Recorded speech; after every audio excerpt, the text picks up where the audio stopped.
जय श्री राधे। रामधारी गुप्ता, खंड 2, प्रतिलेखन संख्या 119, गति 80 शब्द प्रति मिनट। प्रारंभ करें।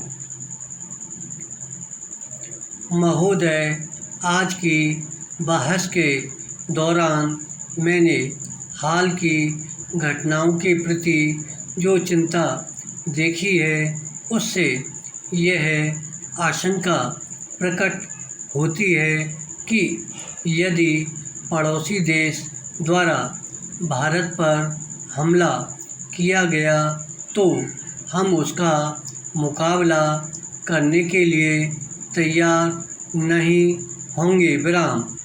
सीमा पर हाल में हुई घटनाओं की संख्या और खासकर एक बड़े मुल्क द्वारा दी जा रही सैनिक सहायता को देखते हुए निस्संदेह यह आशंका सही लगती है।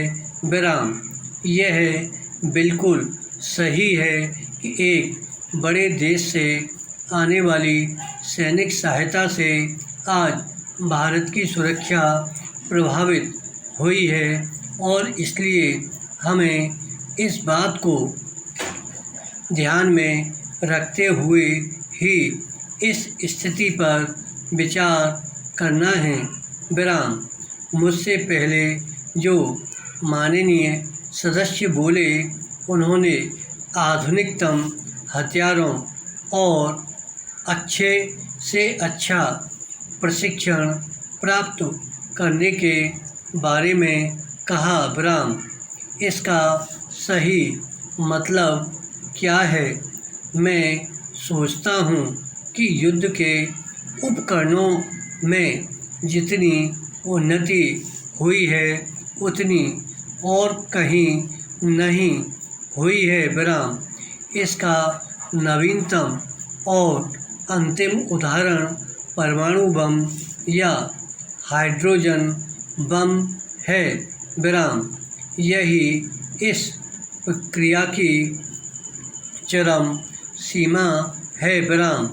इसका मतलब है कि संसार की दो बड़ी ताकतों को छोड़कर और कोई देश पर्याप्त रूप से सुरक्षित नहीं है, क्योंकि उन्हीं दोनों के पास काफ़ी परमाणु बम हैं।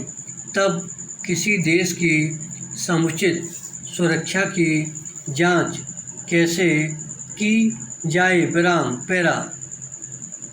साफ है कि यदि कोई ऐसा देश जिसके पास परमाणु बम है भारत पर हमला करना चाहे तो सैनिक दृष्टि से हम बहुत कम सुरक्षित हैं। विराम।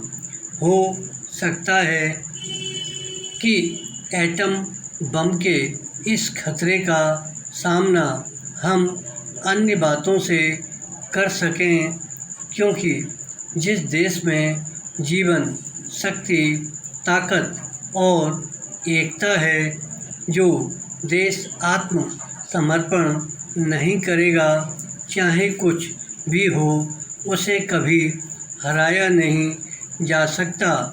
इसलिए मैंने प्रायः कहा है कि एटम बम का असली जवाब अन्य क्षेत्रों में निहित है।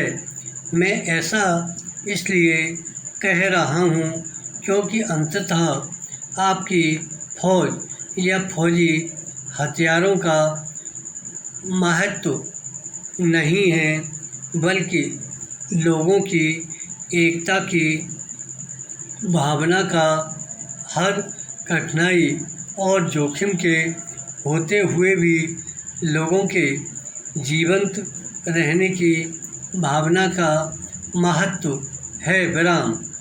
यदि मुझे भारत पर भरोसा है तो यह भरोसा अन्य बातों के अलावा अपने लोगों की एकता और हिम्मत पर है। विराम। यदि यही कमज़ोर है तो फिर चाहे कितने ही टैंक या हवाई जहाज झोंक दें, कोई फर्क नहीं पड़ेगा। विराम। टेक्नोलॉजी में इतनी तेज़ी से तरक्की हुई है कि अगर दुर्भाग्य से भविष्य में कोई बड़ा युद्ध हो तो शायद युद्ध कला के बारे में पहले लिखी गई हर एक किताब और पिछले युद्धों में इस्तेमाल किया गया हर एक हथियार पुराना लगेगा। विराम। इस नज़र से देखने पर संसार के केवल कुछ ही देशों को छोड़कर शेष सब देश और भारत में हम पूरी तरह पिछड़ गए हैं और फिलहाल हमारे लिए किसी तरह का सहारा नहीं है। विराम। सुरक्षा के लिए किसी मुल्क की ताकत किस चीज़ में होती है? हर आदमी तुरंत सुरक्षा सेनाओं, थल सेना, नौसेना और वायुसेना के बारे में सोचता है। विराम। धन्यवाद।